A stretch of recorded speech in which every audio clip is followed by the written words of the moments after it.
apakah mimpi di masa depan itu penting atau enggak? Menurut aku sangat penting karena mimpi itu yang subconsciously nge-guide langkah kita sehari-hari. Jadi kalau misalnya kita nggak punya mimpi, seringkali setiap hari bahkan setiap jam di rumah itu nggak tahu mau ngapain arahnya, dan kalaupun kita ngelakuin suatu langkah jadi nggak tahu apakah ini langkah yang akan bermakna atau enggak untuk masa depan kita.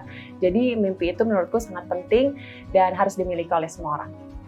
Bagaimana menentukan prioritas dari mimpi dan tujuan. Jadi sebenarnya di buku aku sendiri, di Almost Adulting, itu aku ada satu chapter yang membahas bahwa satu hal yang konstan selalu berubah sebenarnya adalah prioritas. Kenapa? Karena prioritas itu mengikuti langkah kita juga. Jadi seiring misalnya usia kita berlanjut atau misalnya tingkatan dari hidup kita berlanjut nih, dari tadinya remaja, dewasa, akhirnya jadi seorang istri, jadi seorang ibu, prioritasnya pasti berubah-berubah dan itu hal yang natural. Jadi cara aku menentukan prioritas adalah menentukan apa sih yang sebenarnya penting buat hidup aku gitu.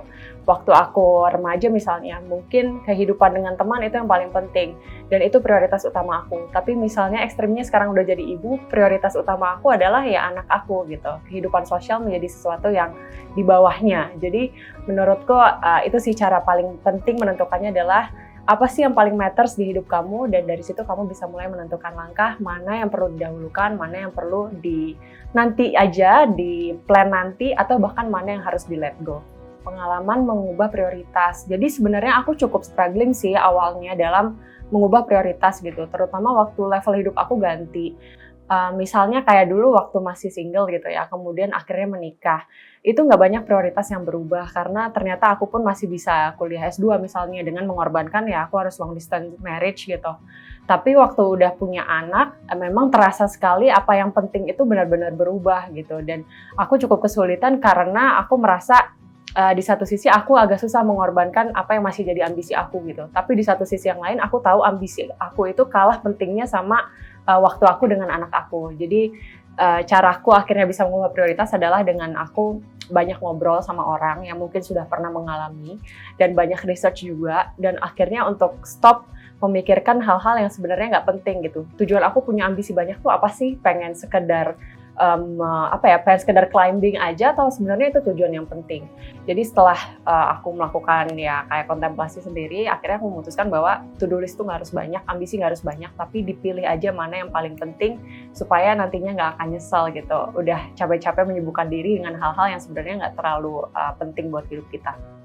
Mimpi kenapa harus detail? Jadi ini aku juga jelasin juga di Almost Adulting di buku aku, dan memang sering aku bahas juga karena ini cukup mengubah hidup aku gitu. Aku baca buku judulnya Grit karangan Angela Duckworth.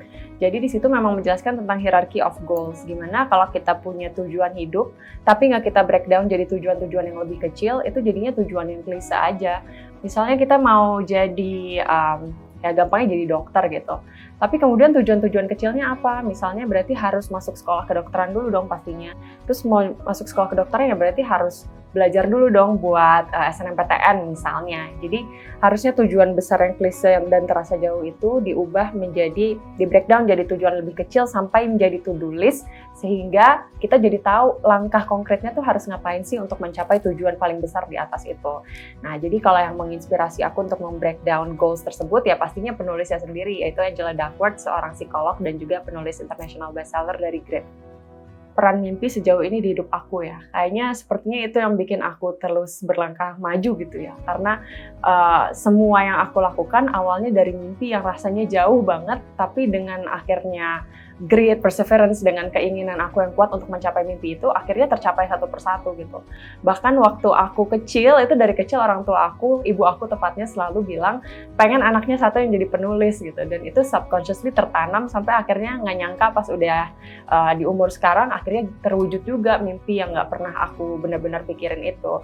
Jadi menurutku peran mimpi sangat besar karena tanpa mimpi nggak ada yang nge-guide kita untuk terus maju dan melangkah.